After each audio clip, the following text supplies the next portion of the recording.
Tom Stewart here. I'm Liz Trotter, and our guest today is Meaghan Likes. This is Smart Business Moves. Woohoo! Hey, Meaghan. Hello. Merry Christmas. Happy holidays. I'm kidding. I think we are doing a really good job here, y'all, of being very festive. We're all looking very festive. Meaghan, it looks like you even have on a festive-looking shirt. Was that by design?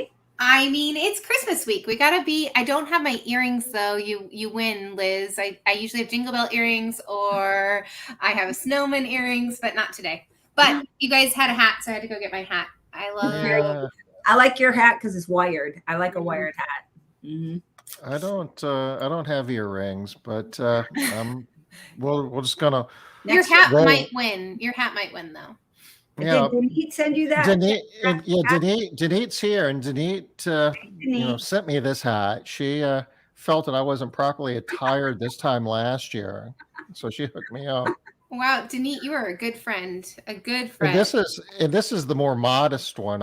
She sent me a couple of others too. I love the tree one, but it doesn't show because it's all green. So it doesn't show because of the green screen. I might go without green screen on Wednesday just to give that a big go. I'm visiting my mom, and she's literally bringing me my Jingle Bell earrings that I stole from her. Oh, awesome! Mom, what a mom! Jingle Bell earrings too. Oh, and a bracelet I got her last year. Sorry, this is a fashion show. And a necklace I got her. I mean, we like Christmas around here. So thanks, Mom. Get your mom on camera. Have her join us. No, not right now. Mom's pretty beat up. I'm here playing nurse, so she's but that was good exercise for her. So good job getting her up and about. Awesome. Yeah. Well, I'm glad to hear that she's getting some exercise if she's been having some owies. So yeah. Yeah, she's it's been a rough month, but good quality time. Hi, Paul. Yeah. Hey, Paul. I know we were just talking about all these hats. Paul, Denise bought that hat for Tom. I wore my hat that Denise got me last week, but she actually has bought us. She bought us for every holiday. Hats for every holiday. Wow, that's pretty impressive. Oh, that's awesome. All right. Well, what are we talking about today? We've got Meaghan Likes. I wonder if we can figure out what we're talking about today. Marketing? Oh, yeah. Marketing. My favorite. Well, I have been on a recruiting kick. I have been on a recruiting kick. It's been like my passion this year. It's been very fun.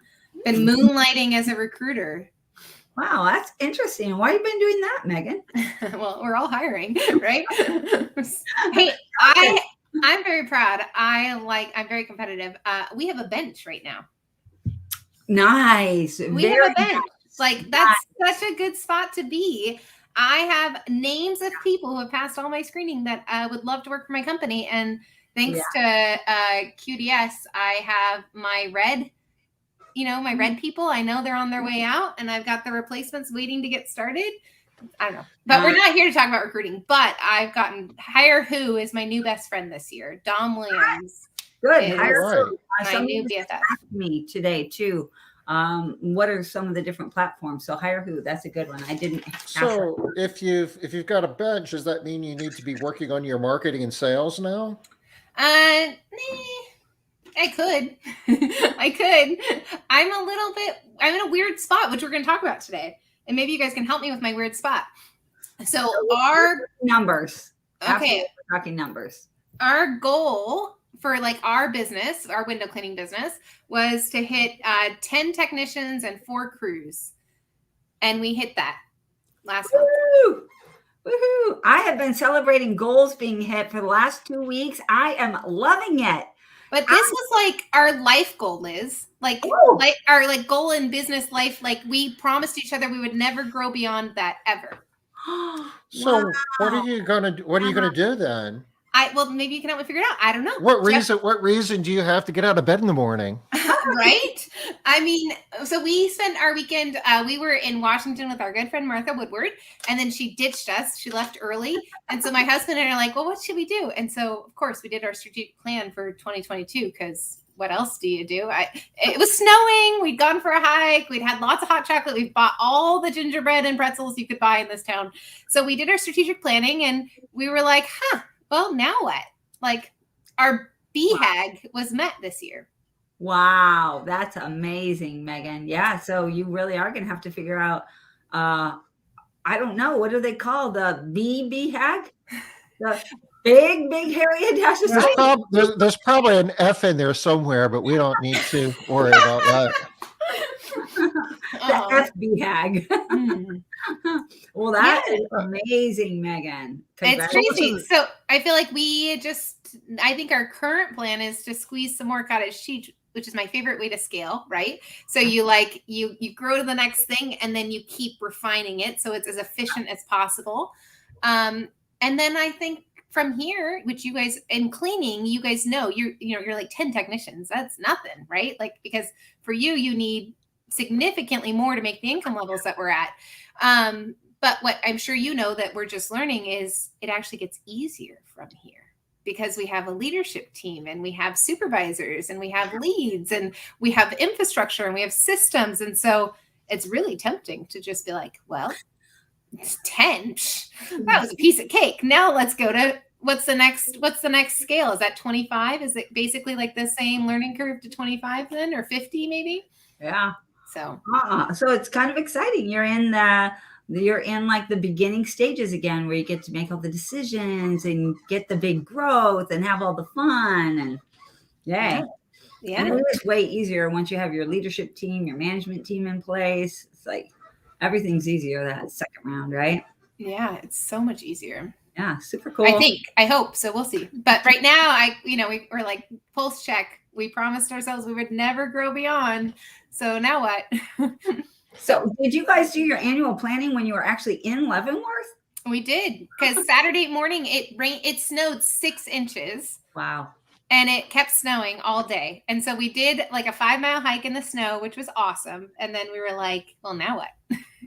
And we played like some fun games and we were like, okay, well, want to get out the computers? And we're like, yeah, let's get out the computers. So we got out the computers and that was actually really fun for us. And we got to do it leisurely. And then yesterday we continued it. It took us 2 days. It took us probably 12 to 14 hours. And it was fun. And so I think it was kind of perfect. I was also like, well, Tom and Liz will be thrilled because it will be fresh. Like I just did it. I remember all the feelings of it. Yes. And I think everybody does it slightly differently. For us, we start with the why, right? And we start with like reviewing that mission statement, reviewing our core values, making sure that like those still feel right and are still like pulling through in all of our decision making. And then we revisit our BHAG, which is when we're like, oh, shoot. Well, now what? And Jeff, he was dying because it was like a 5-year goal. And he was like, really? Okay, well, there you go. So apparently we're slow. We're slow to grow, but we like it that way, I think. Oh. You reminded me of something here, Meaghan, and I'm going to just share something real quick that actually might be useful if I can remember how to do this.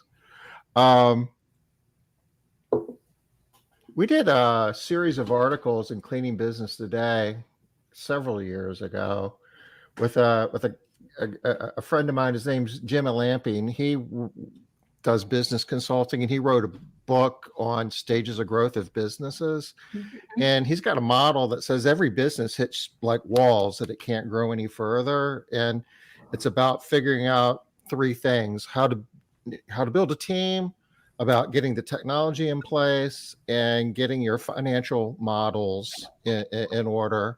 And it's really pretty cool because you start off by yourself and then you hire a few people to work with you, and then you hire a supervisor. Then you have to hire managers to manage the supervisors. And you see it in industry after industry that, the team thing, you hit walls, and you do the same thing with the technology, and you do the same thing with your understanding of the financial side of the business.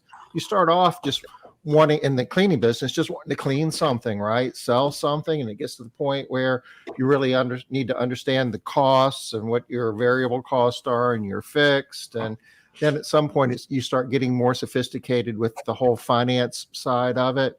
Anyway, I digress, but This could be Yeah, drop useful. that in the chat so that I can go reference it with Jeff. Yeah, because Jim's a good guy, and he knows his stuff on that. Anyway. Well, we all know about these stages of growth, right? And I think we can talk about them from like a financial perspective. You can talk about it from a team size. You can talk about it from how mature a business is. Although I feel like I keep going to these events with like 2-year-old businesses that are doing over $1 million. Like I feel like we're hacking the system. We're growing faster now. Something that takes us 10 years can take somebody else a year. But yeah, that's a great reminder. And I think it's a good time of year to check in. I do the same thing with my accounting practice every year. I kind of like pulse check, am I working towards the same goal? Do I like the goal? Do I want to change the goal? I'm constantly changing the goal. So it's a good time of year. I like it. And I like doing it before the new year. I like being really thoughtful about it before the new year. Me too. I think once you get into January, you start feeling this pressure. And so you just start doing instead of thinking. So I also love the planning piece. So Meaghan, talk to us about what else you did. I mean, you said 12 to 14 hours, right? Yeah. So, were you in prison like Leavenworth? That's like a prison in Kansas, right? Right. It might be. So Leavenworth, Washington is like this magical place that Martha Woodward said she was going to. And I was like, great, can I come? And she was like, well, I was going with my kids. And I was like, I mean, but can I come? I've crashed before. And so I totally crashed her family Christmas, the entire Christmas, because that's how I roll. Don't tell me when you're going to a cool place because I will absolutely tag along. And it was awesome. It's like a Bavarian village that a lot of Hallmark videos are filmed from. So this Hallmark Christmas movies are filmed in this cute little idyllic town tucked away about 2.5 hours northeast-ish of Seattle, or directly east. I'm bad with direction. And they I lived in Bavaria for almost a year as a nanny. I was an au pair Mädchen once upon a time in a former life. And so I felt like it took me back to my roots, although I kept getting annoyed because like my favorite things to eat weren't necessarily on the menu. But I did eat a lot of pretzels, and I did drink some Glühwein, which is like that mulled wine. They have really good dogs there too. Really good dogs. The hot dogs. It's like sore subject. We tried to go dog sledding and all the dogs had died. It was terrible. It was terribly tragic. But we did go for a sleigh ride. Was it a disease or like just a bad sleigh accident? What happened? A car accident. Yeah. Terrible. Yeah, good reminder of succession planning, because if you look up dog sledding in Leavenworth on the website, it tells you about this tragic horror that happened, and the whole business died with the dogs and the owner. So sad. Yeah. It's so sad. Yeah. It's been a rough couple of weeks for car accidents. That's for darn sure. Mm-hmm. Not good. Well, the road conditions were kind of intense. Martha was smarter than me, as usual. She took the train, which is how I would recommend doing the Leavenworth thing. Take the train from Seattle. So you definitely want to book that in advance, though, if you're interested, because they book up as much as some of the hotels will book up a year in advance. So. Yep. But it was neat. And everything was walkable once we got there, and ate great. And like the kids sled in the streets. It's hilarious and adorable. It's like just the most idyllic Christmas town. So yeah. But we had a very cute hotel with a very cute lobby, and there were lots of cute little pubs and coffee shops that you could hang out in. And so Jeff and I just kept moving our laptops around. And I think with strategic planning, it's not all laptop work, right? Like some of it is reflecting back on the year you just had. And we did it 2 years in arrears. So we looked at 2020 and we looked at 2021. And we talked about like our hiring, and we talked about how many people were laid off and how many people quit and how many people were fired and why were they fired. And we went through all those lists of names. We talked about how many people were promoted and like how did that career ladder actually play out in our company. We talked about our marketing spend. In 2021, we went through a huge rebranding, which has felt kind of painful looking at the financials, but feels really hopeful looking into 2022.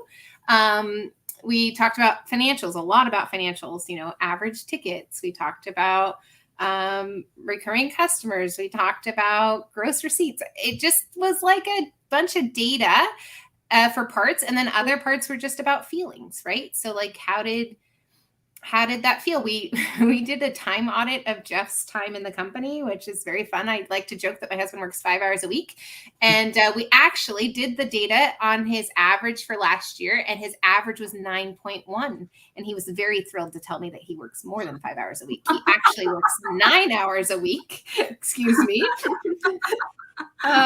He works almost twice as much as you give him credit for. Right? Isn't that crazy? And he's working twice as hard as you think he is too, Meaghan. And then I'm the worst because we did the time audit and I was like, well, you could delegate that. You could delegate that. Look, honey, you only need to work 48 hours a year. And he was like, this is not fun. Like, I like working. Stop taking things away from me. But that was, the time audit was fun. We also, from a money perspective, we looked at the personal budget and we looked at like, what are we taking out of the business? What are we saving? We kind of changed up our retirement strategy last year. So that was kind of fun to look at our retirement strategy. We also look at our travel plans. So like, I actually keep saying I'm going to count how much we were gone this year. I think we were gone way more than we planned to be. And then we looked at next year, how much do we plan to be gone and where do we want to go? What do we want to do? That was kind of fun. And then from the business, in terms of the planning part, I think it's very numbers heavy. So, and we haven't done all of it. We're not actually done because it starts with a budget. And I think a budget takes a while. So for us, a budget is like a living document that we use for planning. And so we can actually plan and project what we expect our income to be, and we can project out all of our expenses. So that's where we're at in our strategic planning phase. I'd imagine we probably have another 10 hours to go before we have goals for 2022. But we've got a starting outline, I'd say. So it sounds like, Meaghan, so we haven't heard this from anybody yet. So wait, one thing that we have heard came out of your mouth, it's come out of every single person's mouth that we've talked about is having the data, looking at the data, reflecting back, and then figuring out where we want to go. So past, present, future, everybody's been doing that. And everybody talks about you gotta look at the data. It doesn't make sense to just throw a number out there. You got to be looking at where you've been. If you don't have data, you got to get it. That needs to be top of your list this year, is figure out how you're going to be collecting that data. So that's one thing that you talked about that everybody has said. So y'all have heard it from every single person now. So get on that. The second thing that you said that nobody really that I've heard talking about is you spent a lot of time talking about feelings. We haven't heard that at all yet, right, Tom? Have we heard that at all? No, we heard a little bit about, and Meaghan touched upon this too, that you kind of just start off reflecting and thinking about what worked and what didn't work. We've, heard that before, but not necessarily from a feeling standpoint, more of an emotional standpoint. I'd like to hear about that because Me too. I don't know if I know how to do that. Yeah. Well, I say I'm the accountant that talks more about feelings than I do about numbers. But I have to find this thing that I did. Okay, so we were like tasked to write our 2021 story. And when I wrote it out, my husband started crying. Wow. Yeah, my husband, who's like tatted up to the, if you met Jeff, he's got tattoos everywhere. He's a punk rocker, 2 and 2. I swear, like if I left that man alone for a month and a half, he would grow a mohawk and it would be bright green. That's the kind of guy he is. But he started crying out of pride because we took some time to like really reflect on where we went this year. And I think that for a lot of us, it's been hard. Like 2020 was hard and 2021 was hard in different ways, right? Like 2021 was hard in a growth way because there's plenty of work. There was plenty of demand. We had to grow fast as leaders, something that we hadn't had to do so much in our business or in our industry. And it was really fun to reflect back on, like, if you think about all the things you've done in your business this year, if you think about all of the hard decisions you've made and all the sacrifices you've made and all of the things that you've accomplished, and you just brain dump it. And we did it together. Like I kind of made my notes, he made his notes, and we shared our notes, and that made more notes. Right. And Yeah. then I tend to be a good writer, which is weird as an accountant, but I wrote it out and then I said it out loud and we both were like, holy cow, what a year, right? Like It what was a year. it was the 9 hours a week that probably put it over the edge, right? No, that was a separate analysis. Oh, okay. We did like a traditional SWOT analysis of our company. We did a leadership analysis, like our strengths as leaders, our weaknesses as leaders. We did a lot of like, I don't know, thought exercises around this. Yeah. But I'd say that the feelings part is also kind of checking in because we've hit our BHAG, right? And we want to stay true to ourselves. Like it's been stressful to get to your BHAG. Like I am not going to sit here and say that this was easy or like we followed this path or that it was very linear or that like, you know, I can tell you we've experienced, 30% growth every year, but all the pain points that come with that growth rate, right? And so to hit that BHAG was just kind of like, well, now what? Like, do we sell? Do we retire? Do we stop? Do we go backwards? Do we go forwards? Like what, and I think the only way you can answer those questions is by checking in with yourself. Like, what are we liking? What aren't we liking? What are we willing to do more of? What are we willing to do less of? What can we afford to do more of in terms of like, we're in a weird position because we travel as much as we want. We spend as much as we want. Like, the business has served our current needs. And so now it's time for us to read Jim's article and to like figure out what the next needs are, right? To figure out why do you get up in the morning, Tom? Like what keeps you going? And so for us, a big part of that has been watching our team step up. Like we didn't have a leadership team until 2021. And that was a huge sense of pride for us because now we're not doing this alone. We are not pushing this snowball up the mountain. Like our team is doing it and they're better at it than we are. And that feels good, right? Like that feels really good. And so, yeah, there's been a lot of introspection, I think, because we feel like we're on the cusp of the next thing and we don't know what the next thing's going to be.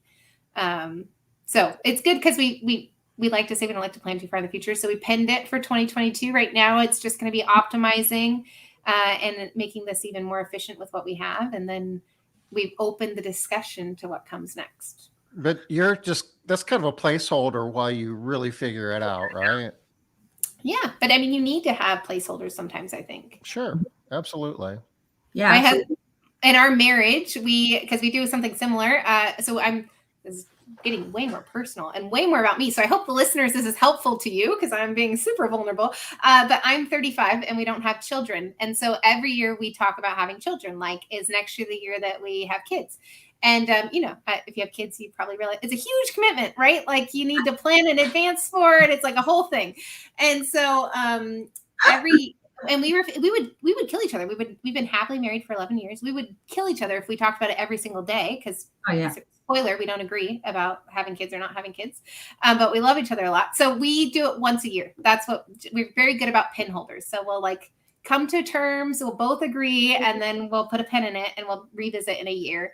And that seems to work for us. And so we do the same in business. Like if we can't come to a good conclusion, like why keep going round and round? Why waste hours and hours? Why go through the angst? Why not just get to a good place that you both agree on or that the business agrees on and that you can get up for each day, right? That you're excited about, put a pin in it and revisit it at a different time. So that's what we did for 2022 is we're going to just keep making it more efficient and we'll revisit next December and we'll see where we're at. And I have a feeling a lot of opportunities will come between now and then.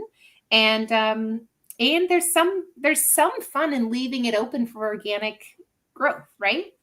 Mm-hmm. Like what if this bench gets so good that we have to do what Tom says, which is like, well, we do have a wait list. Like, why not just throw another truck in there, right? Well, we do have 2 guys on the bench. Why not just throw 2 more guys out there? Like maybe it will just happen on accident, but that's terrible. This is supposed to be about planning. I should not be telling you guys about letting it happen on accident. But actually, I think that you're pointing out something really, really good, Meaghan, is that when you get to a certain position, you have some flexibility. You have the ability to be able to do that and be able to be more flexible. In the beginning years, early on, not so much, right? And Denise is pointing out that it's nice that you have such a good partner on your journey. Absolutely true. Thanks, Denise. I feel very lucky. Yeah. Yeah. For those of us that have a partner, we are I don't know. I think every single one of us is like, couldn't do it without. So those doing it without is like, more So power to you there. you mentioned that you suspect a lot of really cool opportunities will be coming your way in 2022. And if you know, I love talking about being opportunistic and in a positive way, because some of the best things that have happened to me from a business standpoint wasn't something that I came up with in December and saying this is what's going to happen next year. It was like just doing my thing day to day, and then something kind of falls in your lap that you weren't even expecting. But you got to keep your eyes open and say, wow, I've worked really hard. You know, what is it? Success is where preparation and Opportunity. opportunity collide. And if you do your homework and work really hard, you know, things will come your way. So I like that, but you can't necessarily say, okay, in March, this is the really cool thing that's going to happen. You just Yeah. kind of need to be there. Well, you need to be there, but you also need to create space for it. So I'll share like a personal story of what happened to Likes Accounting this month is between October 15th, which is like supposed to be the last individual tax deadline of the year. Ha ha. That has not been the case, but typically that's how it's supposed to work. Between October 15th and January 1st, I like to consider myself a free agent, which means that I have met my tax obligations for my tax clients for the year. And we both get to choose if we're going to renew our relationship and our agreement for the next year. So it's kind of this time where I leave space for myself to like, you know, assess how's it going? How's my staffing? What's my capacity like? Because I hate to bite off more than I can chew, and I hate to work more than I have to. So it's just a weird time. My mom, who I'm at my mom's house, she was diagnosed with cancer in November, and unfortunately had a heart attack about 10 days ago. So I'm telling all the personal things, but wow. It made me really, I was like planning cancer treatments for tax season. And I was like, this is crazy. Why you hate taxes? Why are you going through all this effort to make space for this thing in your business that you don't like, that you have not delegated successfully, that's just like, it's just a pain. It's an absolute pain. And so last week I sent out letters of apology to 97% of my tax clients, saying that I would not be doing another tax season with them and that I was going to prioritize my mom's health. And I will tell you that I got the most sweet responses back. Everybody was completely understanding. I thought that they were going to like tar and feather me and come with their pitchforks because I was their tax person and like they couldn't live without me. And it turns out I am absolutely replaceable and they will be fine. I'm sure that was it, Meaghan. But it's true. Everybody is fine. And what happened the next day was I got an opportunity for a grant for a very cool project for 2022 that more than doubled the income of those tax clients, which I have not agreed to because I'm trying to prioritize mom and figure out my life. But I also sent out proposals for more than that tax work for bookkeeping work. Likes Accounting does do outsourced bookkeeping. And I had been not getting back to a bunch of clients who wanted to be clients because I was juggling all this tax stuff and juggling this big decision. Yeah. And I think when you create space, like when you make the decision to either not make a decision or to not do something anymore or to do something, when you actually like, all right, I've said it to the universe, it's happening. I sent the email. It's amazing the opportunity that can come back. And so I read a really good book this year called Essentialism. And Essentialism, I read 3 times because it was so good. And it talks about that, like how we can create space in our lives and in our businesses to allow room for opportunities, and realizing that every yes we say is a no to something else, or sometimes multiple no's, and we don't even know what we're saying no to. So hopefully that's a testament to somebody sitting out there who's like, I don't like this part of my business. It's not working great. And I will tell you, it was a very profitable, good income because I was doing all the work. So it was kind of hard to let go of. But then look at that. The next day, there's always going to be work. Like I'm never not going to have something to do. And I think that that's true for almost anybody listening to this right now. If you want to be working, there will be work. The work will come. The work will come. And I think, life's too short to do things you don't like. And so I drank my own medicine and I did the hard thing and it worked out. Oh gosh, here we go. Yeah, Essentialism. Yeah. Mine looks a little different. I think this is like the Cliff Notes, maybe. Like lines all over it and stuff. Yours had a bunch of like lines too, Meaghan? Yeah, try it again, but if you just hit essentialism, yeah, it's white with black line. That first one. There you go. Yeah. The top one. This one? Yeah. That's it. Yeah. The disciplined pursuit of less. And I guess bonus points is pumpkin plan. So like pumpkin planning your business. But I felt like I'd done that over and over again with Likes accounting. And yeah. So, but this was really helpful. Creating space. All right, we're watching. Tom's buying it right now. I love It's it. done. It's done. On its done. way. On its way. Yeah, and he has no more credit. So. Oh, Wow. actually, there's two more actually. I think. I was probably looking at your cart then. Yeah. All right, so My Meaghan, I cart. really like something that another thing that you really talked about today.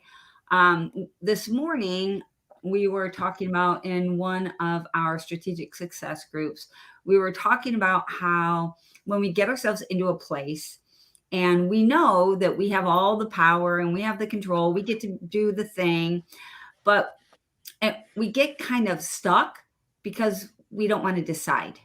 We just don't decide to do the thing. Instead, we just remain in stuckdom, right? We're just like stuck. I'm stuck. I can't decide. I don't know what to do. I'm deciding. Yeah, it's a new word, Tom. Stuckdom. I know. I saw the face. So, I like well, it. it was like gum. Like I'm trying to imagine like bubble gum or something. Like you can't. Well, people feel like there's too many. There's a lot of different ways that people get stuck, but they get stuck in there's too many options. I can't choose. There's just too many options. People get stuck because they want the right option. They want to do the right thing, and they don't know what that is or how to get to that answer. People get stuck because they know what they need to do, but they just simply don't want to. They don't want to. Sounds hard. It sounds icky. I just don't want to. So people get stuck. And that decision is so important, just making the decision. I really liked what you said about, you weren't even really sure, but you had this thing, your mom, and so you just decided you were going to do it, and you just did it, and then bam, another opportunity pops up just like that. And now here you are again. You haven't even taken it because you haven't taken it. Yeah. I didn't take it because first of all, because I don't have to. And second of all, because I want to make sure it's the right one. And I think that there's like a lot of things that we need to go through. Like once you create the space, it's also your job to defend this space, right? And I have a good accountability buddy, Martha Woodward. I feel like she's come up a million times during this call, but Martha was the first one that introduced me to Pumpkin Plan the last time I got stuck in my business. And that was after my less than first year. I'd been in business like 10 months, and she locked me in a car and made me listen to it. And it worked really well. Did she crack the window so you could get air? I mean, that sounds. Barely. Throw you a little water, a couple of trees. I'm going to go get this because it's so inspiring. And I just told another group this. I will be back in 2 seconds. I'm sorry, but you guys will fill the time. It's really worth it. The pumpkin plan thing. I'll be right back. Okay. Pull up the pumpkin plans. Mike McAllowitz. I'm on it. So, yeah, I love the pumpkin plan. It's super. So one of the things I love about Mike McAllowitz is he just takes ideas that you've heard a lot of times. You've heard of them forever. And he makes them work. He makes them easy, and he makes them like, oh, I know that. I can do that. It's the same idea here. Look at that, 5 stars. Yeah. Go Mike. You're not seeing 5 stars with 1,000 feet. And Mike's a Hokie. He's a what? He's a Hokie. I don't he know. went to school at Virginia Tech. Oh, I was like, I don't know what that is. I don't What is either. Oh, come on, people. Really? I'll have to wear my Virginia Tech hat after Christmas. Yeah. I still won't know what that means, but okay. He talks about it in his books. His frat days. He goes back there every once in a while. Okay. So if they're a cleaning business owner, let's give them a crash course to pumpkin planning or any other strategy to that. Okay. So do you want to do it? Or do it, Meaghan. I'm sure. Okay, so the idea is you can work for less people and make more money. And we talked about this a lot when we were recruiting, right? The idea that like you can't even satisfy the clients that want to pay you money right now. So you need to be really thoughtful about which jobs you're actually going out to. You need to think about which ones are the profitable ones, which ones make you happy, which ones make your staff happy, like what makes your heart sing. So really thinking about the big pumpkins that you want to nurture if you were a pumpkin grower. That's the idea. And then sometimes in order to nurture a big pumpkin, you got to kill the little pumpkins. And that sounds terrible and fatalistic, but I said it. So Martha Woodward, I was like in that stuck dumb place Liz was just describing. And after 10 months in being business, I might have even been 9 months. And I had created like a giant monster, right? I had grown to a team of 11 in less than 10 months. I had like blown up my accounting practice. I had bought a business. I had done all the things that we should not do. And she locked me in a car. She did crack a window. We extended our trip, and then we chose like an airport far enough away for me to be able to listen to this book. That's how crazy we are. And so we listened to the whole book in one sitting. And what I like about the book is lots of data, lots of analysis. They give you the tools to be able to rank how you would pumpkin plan your business. How would you even decide who are the good clients, who are the bad clients? Like what metrics would you use to evaluate them? I love it. So I am in year 4 of Likes Accounting, and I actually did a retrospective look of what's happening to my business. And I want to share it because I think it's inspiring. If you are sitting there, if you are still recruiting, or if you still have a wait list of people that want to give you money, this is a really good strategy for you to do. And what I find with my clients is everybody's afraid to turn down money. Like everybody's afraid to turn away clients. Everybody's afraid to let clients down. And I would be absolutely fake if I told you I'm not that way. I would absolutely be lying to you if I told you that I didn't have like heart palpitations or I delayed for 2 weeks before sending, because I should have sent the email when mom was diagnosed and I was like facing chemo and radiation. Like I should have just made the call then, but I didn't. It took me a while. It took her having a heart attack to me be like, okay, go. I'm not doing this. Like press go. So year 1, after Martha locked me in the car, I cut 70% of my clients and my top line grew by 74%. Nice. But the interesting thing is my bottom line grew by 1,900%. Wow. 1,900% because I was able to be really thoughtful about what am I good at? What is my team good at? Where should I be spending my time and energy? How do I scale this? Right. Year 2.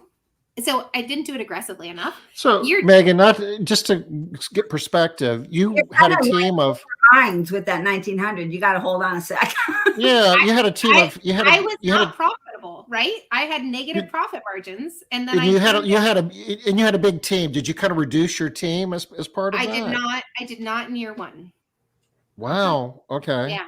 Yeah, but I figured out this is not a cleaning business. And I will tell you, I've not done this for window cleaning, but I have helped cleaning business owners do this because you have recurring, it's actually easier for you. Like we could do a spreadsheet of all your clients. We could do a spreadsheet of what your man hours is. We could figure out, like if you wanted to throw data at your client list, it's actually easier for cleaning business owners than it is for a window cleaning company that has 7,000 clients. Like that just feels daunting.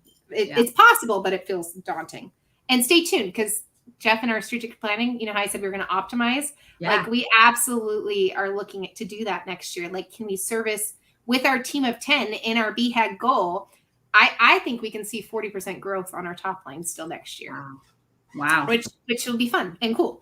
Okay. So year 2, I got more aggressive because it worked so well in year 1 and I cut 80% of my clients. Okay. Is that 80% of the ones that were left over at the end of year 1? No, I started again. I took that list another year. She had more after a year. Okay. Yep. And I saw 200% growth in my top line. I saw 118% growth in my bottom line. Wow. Okay. And what happened was I chose which services I would offer, right? And I made a smarter decision in year 2. I stopped taking tax clients because I knew taxes were not profitable for me. It was not, I'm sure there are businesses out there that are much smarter than me, but I could never figure out how to scale it. It just gets messy too fast. It requires too high of skills and reviews are hard. There's a lot of risk. I couldn't figure it out. And I was never going to be like H&R Block. That wasn't the business I wanted. Right? and I hated it. You I said hate, who likes taxes? Who likes taxes? Nobody does.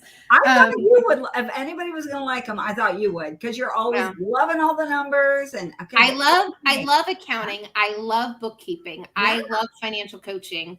I hate taxes. So it just took a while to figure it out, and I went through the Start With Why by Simon Sinek, and then I went through the Find Your Why by Simon Sinek. I did all the soul searching. So year 3, COVID hit, and I decided I can't fire anybody. Like I fired 70%, then I fired 80%. So I just raised my prices 40%. I did the chicken route, and I only saw 5% attrition.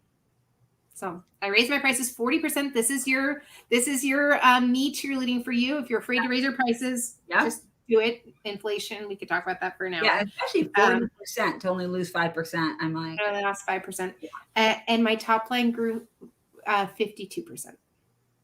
Dang. Yep. Dang. All right. Yep. So and then my bottom line stayed flat though. The moral of that story is my bottom line stayed flat because I don't think I was proactive in it. So now in year 4, I have let go of 97% of my tax only business, which is now a smaller percentage because the bookkeeping has really grown. And stay tuned. We'll see what happens. But it's kind of exciting. I need to figure out a couple of things for people that are on here. So for those of you guys that so Meaghan, clarify for people what's top line and what's bottom line. Yeah, very good question. So top line is total sales. So that is money in the bank, total deposits from all sources of income and revenue. So if you're a cleaning business owner, that's your one-time cleans, that's your weekly, your biweekly, your monthly. Anytime somebody's paying you, those total dollars are part of your top line revenue. Bottom line revenue for me means net income. And I learned at the ISSA convention that there's a lot of discrepancies over what is net income.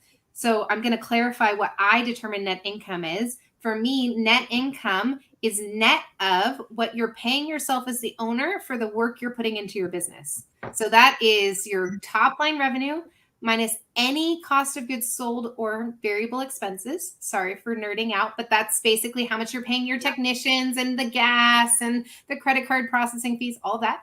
Then minus any of your operating expenses or your fixed expenses, right? And we get down to our net income. And then the point of clarification that I never thought of clarifying before, but so we could compare apples to apples, is I think your net income should be after you've paid yourself as the owner for the work you're putting into the business. Absolutely. Yeah. Well, if you're a sole proprietor, like that's a little gray, right? If you're sole proprietor, like that never shows up on your P&L. And so I actually help people set up their books to put it in the P&L so that they can see it after they've paid themselves a salary. Because you want to know, like, am I profitable or am I not? Right? Yeah, absolutely. And the salary would be commensurate with what you would pay someone to do that job. Exactly. So, and if you can't make at least that, you should go get a job working for somebody else. Yeah. Yeah. Or fix your job. Like, don't give up. This is a 4-year journey, and I still don't know if I'm happy with Likes accounting. But I feel like I'm not afraid to continue to iterate, right? Like, this is the moral of the story: is if you're not happy with your business right now, that's on you. You need to fix it. Yeah. Otherwise, go get a job, right? And so, and it's scary, and it's terrifying. But you're right. You're right, though. Don't get a job. Fix the one you have. Well, I feel like I'd be a better boss. I feel like I have more patience for myself as a boss. I don't know. I feel like even when I hate my business, sometimes I still love my boss, like I love myself. Right. And I like having that control and power over fixing it. Yeah. I like that a lot. Tom's stuck. Like, she loves herself. Of course she does. I know. I just never really thought of myself as being my boss, and that's a scary thought. I got to ponder on that a little bit. Yeah. I love that idea, though, right? That's awesome, because you should love your boss, too. Yeah, if you don't love what you're doing and how you're running things, maybe you need to fix that.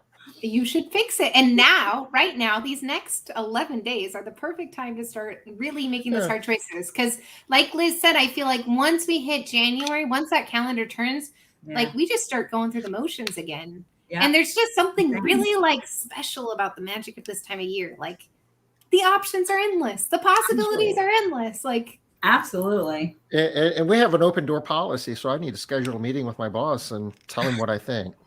Hey, you know what we call those in my company? We What? call those come to Jesus meetings. Mhm. So Tom, you're going to have a CTJ with yourself.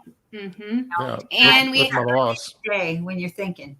And when I had bosses, which I don't know if you guys know this, but this is a very fun fact about me. I've had 75 different employers for 60 different jobs. What? Yeah. I have never heard that before. Oh my gosh, 75 different employers. Well, And they hated CTJs with me. They hated them. And so I've learned, like in my company, how to be a leader where we have quarterly one-on-one meetings, and I try to avoid any Meaghan CTGs because they're not fun. Not fun at all. okay, so wait, you gotta fill us in. What were you doing? You don't look I've old done enough to have that many jobs. I have done so many random things in my life, like lots and lots and lots of random things. So you were the worst possible employee to hire because we'd hire you and you'd be there for 3 months, you'd be gone. I was always very transparent about it. Like I'd be like, yeah, I'd be happy to do that for you, but I'm leaving for Greece in 8 weeks. So yeah, you know. Mhm. Did you have multiple jobs? Did you have multiple jobs at the same time? Yeah. The most I had was 5. And I remember I was trying to pick up a 6th and the guy wouldn't hire me because he said I couldn't handle it. And I remember being so pissed at him. And it's funny because I've lived in the same community for 17, going on 18 years. And this guy and I became like business, like acquaintances. And I remember being like, man, I hated your guts for not hiring me, but you were right. I did not need another job. And as an employer now, I wouldn't have hired me either. It's funny. Yeah, 6 jobs is a lot, but I don't know. The 5th job hired you. Yeah. And it sounds like you did a good job. Huh? Well, and the expression, you know, if you want something done right, ask a busy person. Yeah. Yeah. If you think about it, you've got several jobs now that you're balancing. Yeah, 5 businesses. I juggle. Things haven't changed. Yeah. True. Five might be your lucky number there, Meaghan. Don't be starting another business there. 5. Somebody did a podcast the other day, and they're like, Meaghan can only have as many as fits in one hand, and I was like, oh, I kind of like this rule. That's a good rule. Yeah, this sounds like it is really good for you. All right, I have another question, Meaghan. When you are doing your planning, you brought up about business and how you do that, but you also talked about your personal planning. Do you always tend to do them at the same time or combine them? Do you feel like they play together? Can you talk to us a little bit about that? I do, because I think we're being naive. Well, I don't know. Maybe we're not being. I don't know exactly who your target audience is, but I feel like it's often my target audience. And I feel like you probably still need the money that comes from your business in your family. I feel like that's most people. Now, maybe you are the exception and you're listening to this, but most of us, like our family finances are completely dependent on our business finances. Yeah. So I think it's irresponsible to do business planning without doing family planning, right? So we do our family budget. We determine what our salaries are from the businesses. We determine what our distributions are from the businesses. We determine what all of our expenses are for our personal life, right? Mm-hmm. And we do that kind of not first and not second. We do it kind of in conjunction with the business stuff. And so we gave ourselves pretty significant raises in 2020 because we worked our tails off. Anybody else? Like, I felt like I was going to shut it down if it's funny. I feel like money doesn't fix everything, but I really felt strongly that we had to make more because of the heck we went through. I'm trying not to curse, but we had to make more because of what we were going through in 2020. And so when we were doing our 2021, I didn't feel like we needed significant raises, but I also we just did Christmas bonuses this week and we don't give ourselves bonuses, right? We don't do any of that. And I'm like, well, I'm giving all these talks about inflation. Like, we need to keep up with inflation at least. So we did give ourselves raises like consistent with inflation. And then from a personal standpoint, I said we're having a lot of fun with retirement planning because like we're finally at a place in our lives where we can like stock away serious amounts of money. We don't need it for our personal life, right? And so that was like the next pin we put in it was, okay, so we don't really need to give ourselves raises. We don't need to take any more distributions out. Like, we're feeling really good from a personal standpoint. Yeah. We feel good from a charitable giving standpoint. That's the other thing. We like to set our charitable giving in December for the next year. We choose the organizations, we choose the amount. Like, we like to be very intentional and thoughtful about that. And so I was like, but, we do have this opportunity. If we feel like we can justify it in the business, we could give ourselves a raise to fill this extra gap in retirement planning. And like I said, we're not done. So I don't know if we're going to do that or not. But I felt like that was really helpful to do them together at the same time. And I realize this is like us playing with fire, because I do not know what your personal finances are if you're listening to this, or what your business finances are. And I really want you to avoid the temptation of like dipping into the cookie jar, right? We don't want to suck our business dry or take too much out of the business. You need to keep the business viable and financially healthy. So when I say we do our personal budget, I say we live on a very tight budget as a family. Very intentionally. We really are really thoughtful about that personal budget, because I think that's important. We know that payday is coming someday with the businesses. We know every year it seems to get better. And I'd much rather get a bonus from the business because we just did a great job and we don't know what to do with all that cash, than have sucked it dry or taken too much out. So I encourage you to do the personal budget, but don't be extravagant. Like live lean, live tight. I didn't have a car for 5 years when I started Likes Accounting Company. We live a very, very lean life. There's something to be said for delayed gratification when you're starting your business, for sure. Even when your business is mature, like Jeff Likes Kahunas is a very mature business that we make very healthy livings off of. But I like to be thoughtful about it, and we like to budget. Like I really want to have an ops manager. I don't have an ops manager yet, so I'm willing to not take big raises so that is set aside for that ops manager when we find the right person and we're ready to pull that position. So yeah. Well, you're bringing up a question that we get a lot, Meaghan, and that is, well, how do I decide when I can afford that? How do I know when I can afford an ops manager? The budget will tell you. Which is why you put the budget, you put it in the budget, and if it all masks, then and then it's like the best thing. Like my husband, he cracks up, like he bought his first laptop last year, and it was because we put it in the budget. And I don't know, he'd never bought a laptop before. I think we budgeted like $3,000 for this laptop. and we were just like, oh, he needs a laptop, and then he went to the Apple store, and like $3,000 will buy you a lot at the Apple store. I mean, he felt really good. Like, wow, I could get any of these. And it feels so much better because this is where we're telling our money where to go. We're not wondering where it went. We budgeted for it. Right. We planned for it. We bought 4 new vehicles last year. We budgeted for those. That made it really fun for those negotiations at the car dealership. We grew, we had 3 new positions in our company last year. We budgeted for those. So the budget season is a fun season because you get to like plan ahead and think big picture, but you also kind of get to be the boss. You get to tell your money where you want it to go and then watch as it plays out.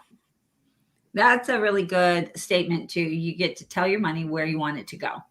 Instead of, Tom, how many times have we dealt with somebody that's like, I don't know where my money went, right? If your money is just leaving on its own, this is not a good thing. It is not a good thing. It's not a good thing. Yeah. You need to tell it where to go. It happens a lot. It happens a lot. Way more than we would like. Yeah. Well, not surprisingly, we are like, and an hour just blew by. We're kind of at the top of the hour. Meaghan, is there any last things you'd like for us to share? What's going on in your world? What are you doing that everybody needs to know about? Well, I do have my next 4 weeks to better bookkeeping class coming up. So I think that would be fun to share. I guess I'm going to drop it in the private chat. It is starting. Let's see. If you put it is in starting. Yep, it's in private chat there. Yep. We're starting January 4th. So I feel like this is the time of year where I'm fielding all of these calls. Look, I need to even update the year. So 2022 is your year, not 2021. I'm fielding all of these calls where people are like, I need a new bookkeeper, or I need to figure out my money, or I need to figure out my bookkeeping system. Everybody's like thinking about that. And so January tends to be our best class of the year. We run this class every other month. I run it live. I teach it personally.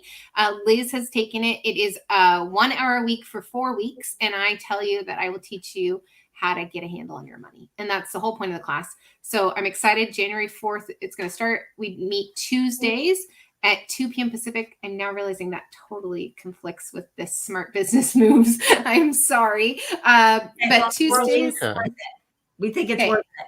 Yeah, Okay. do this. This Yeah. is good stuff. And And you have better sign up now, because you just don't know when one day Meaghan will wake up and decide to fire all you guys. Yeah, I'll be So- like, I don't want to teach this I feel class the same anymore. It's not fun for me anymore. No, it gets really fun. I love that it's a cohort. We get like, usually classes are between 8 and 30 students, and you really get to know other people who have fear around money and around bookkeeping and are going through the same pains and struggles. So, and because I love Tom and Liz, I threw in $100 coupon. So $100 off if you use this link. If you just go to the website, you will not get the $100 off. And I think it's a good investment for setting 2022 up for success. Criteria, condition, I make you start from scratch. So if you're signing up for this class, I'm going to assume something's wrong with your books, and I'm going to make you start over, because I can't teach in a group setting if I don't know what's wrong or broken. So I need you to do it my way. I'm a control freak if you haven't figured that out. And so I teach you how to start it all over from scratch, which January is the perfect time to do that. So that's what's coming up for me in the group setting, is that.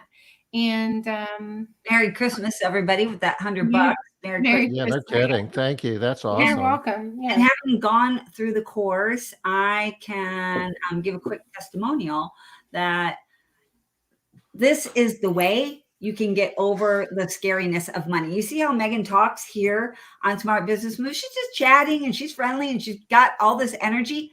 That's exactly how she is in her course. Exactly how she is. She's like, oh, this is easy. Just do this, and it's going to be so easy to do this. And you know what? She makes it easy. She makes it, she can do it in 4 hours, you guys. She can make you feel like, okay, I can handle this.